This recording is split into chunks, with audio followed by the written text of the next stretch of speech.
myself Ketan Bhavsar, Assistant Professor in LG Engineering College, Ahmedabad. In today's session, we discuss about parallel communication port, or we discuss about the different types of protocol in parallel communication. Now, in previous session, we already discussed about different types of protocol like serial communication is there, parallel communication is there, wireless communication is there.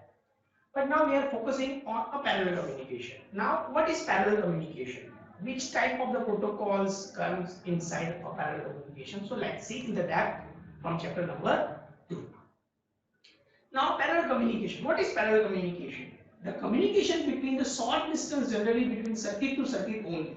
So parallel communication is used when you have a very limited amount of distance. Means it is not used for the long way communication. Why it is not used for the long way communication or long range communication? Because of some certain limitations. So let's see what exactly the advantage of parallel communication. So number of 8 bits over the wire in parallel, high data transfer rate. What exactly the disadvantage? So more number of wires and high capacitance result in delay, and also the package loss ratio because of the delay. So here we have highlighted only few advantages and few disadvantages.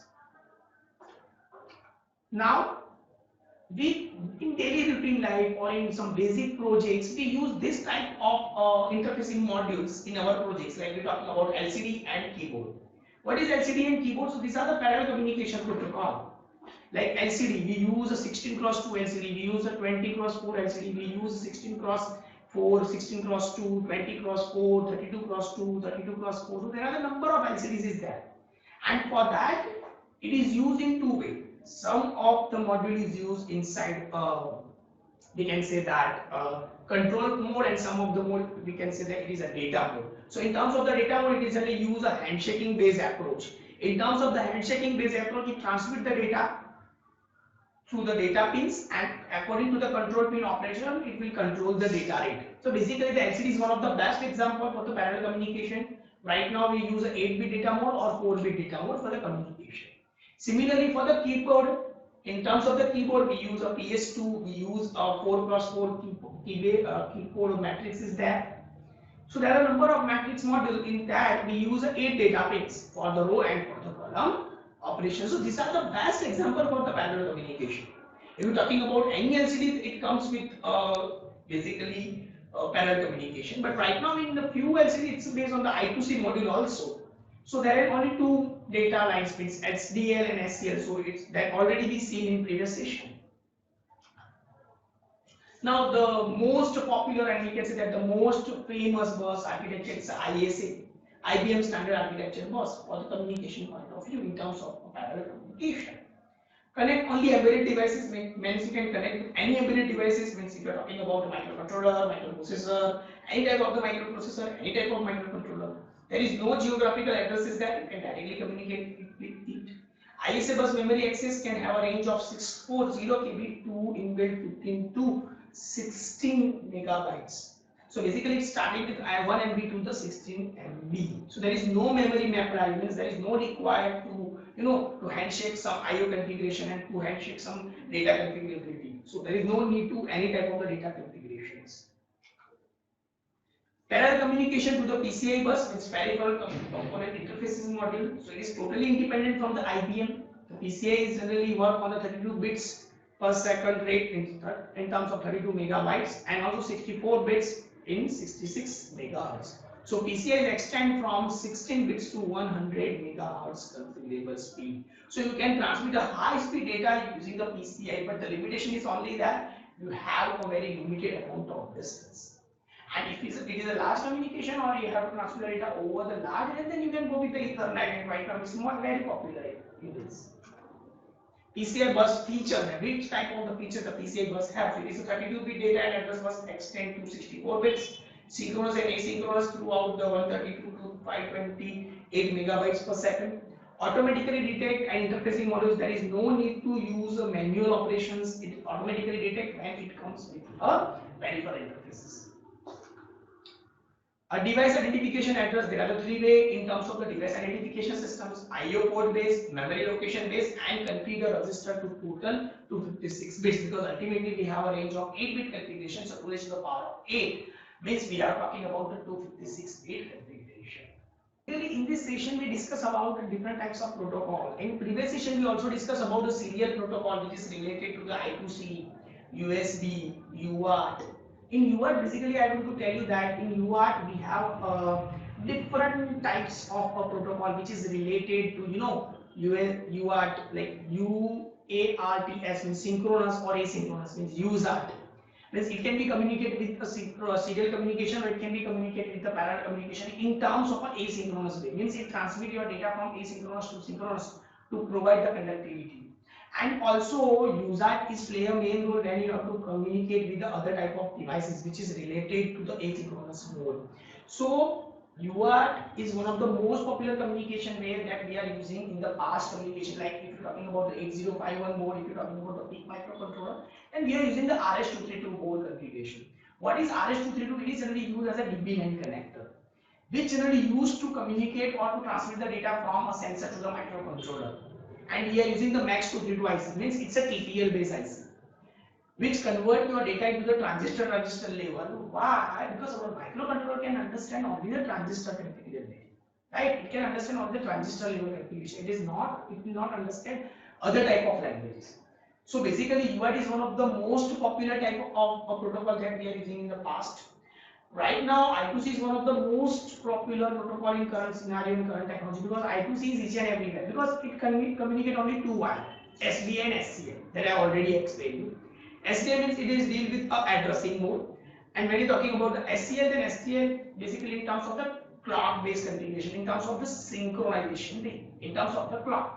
So basically when you're talking about the I2C, then it can be communicated on a clock based concept in terms of the synchronization point of view. When you're talking about a USB, then USB have only 4 wire. VCC, ground, 3X and RX. Basically the transmitter data and receiver data. So I2C is also very popular when you have to communicate with the sensor configurability, when you have to communicate with any type of the sensor.